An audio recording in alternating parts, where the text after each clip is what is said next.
From the river to the sea. Palestine will be free. From the river to the sea.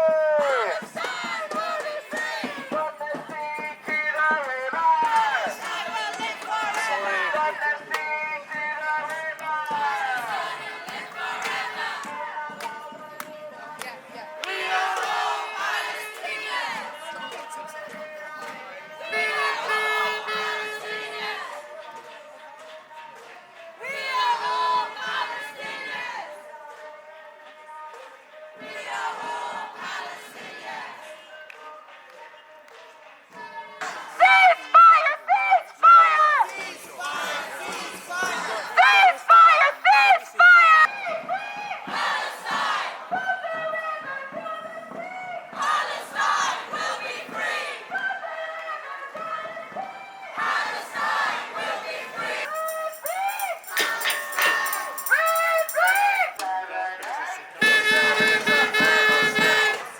I want to tell you something that my former boss, Nelson Mandela, said to us when we first came into office in South Africa.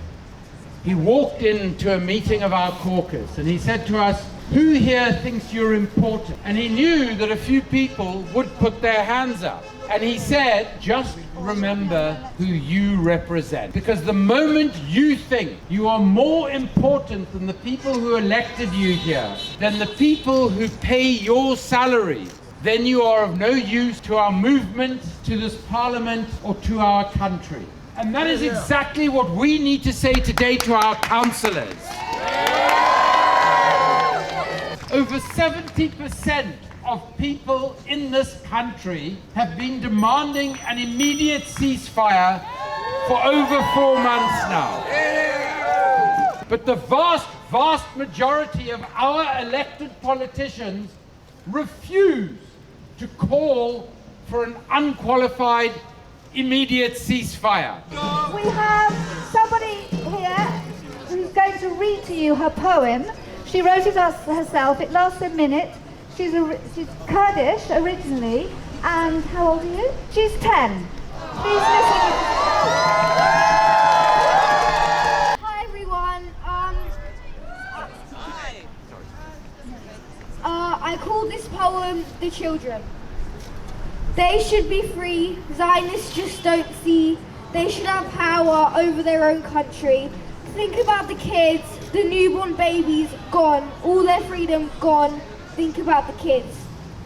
Let them break free, let them keep their family. Their blood covers the road, their blood full of generosity. Fight for the children who can't have medical care. Fight for the children who can't learn a single thing. Schools are bombed, hospitals are destroyed, all things that Palestinian children cannot avoid. If you want to stop this, try to stop this. If you want to stop this, stand to stop this. Palestinian children, their spirit is strong and true. Think about how you would feel if your family was killed in front of you.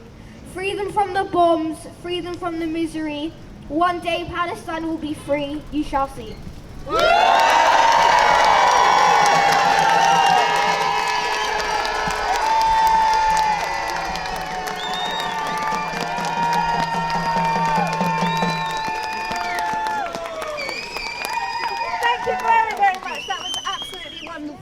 So my name is Rame Aladwan. I'm an NHS doctor. I'm part of Camden Friends of Palestine. So the reason why we felt that it was really important to come today to rally outside of the council was because, well, our deputation was refused. So we tried the formal way of speaking to our council members. We've tried to meet them at the surgeries. They've ignored us. They changed their surgeries last minute. They don't respond to us. And the last time we went to the meeting last month, we had Georgia Gould stand up and speak over us. And the interesting part is that she had a ready-made statement, so she was expecting us somehow. And the things that she was saying, some of them were things that had been debunked, that were propaganda by Israel. And it was a very, very one-sided speech that she made.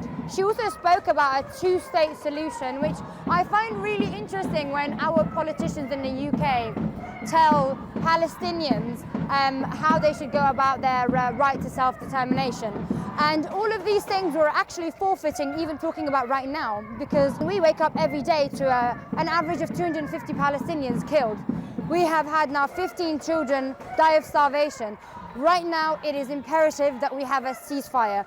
And although Camden Council and Georgia said last time that this is not a local issue, they supported Ukraine. They have supported things local level. This is Keir Starmer's council.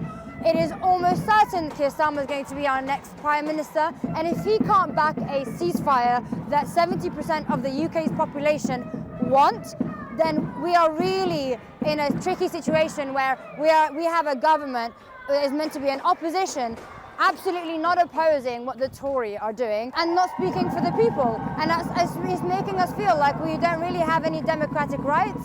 And I mean, we're being told we're Islamists and we're extremists for calling for an end to suffering and children being killed and an apartheid, fascist, Zionist state. And it's giving us a bit of cognitive dissonance at this time. So the next step now is we need to go back to the drawing board.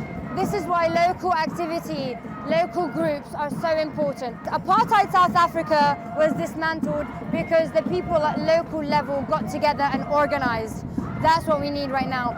So we will go back. Now that we're not allowed to have our voices heard, we have to figure out a way to make sure that this goes through. We can't stop trying. And actually, the fact that we weren't allowed into the chamber today, although it's disappointing, I think it's a sign that we're onto something here. And they're desperate. They are desperate to stop us, that they're not even allowing us to get to the point where we make our point, because I think our point is too important to ignore, too important to even oppose. So I think we need to all keep going. We need to go to the national marches. We need to organize at a local level. We need to boycott. We need to divest. We need to make sure that every single company, Barclays, BAE, Albert Systems, that are actively engaged in the genocide of Palestinians, that they're held to account and that we shut them down right now.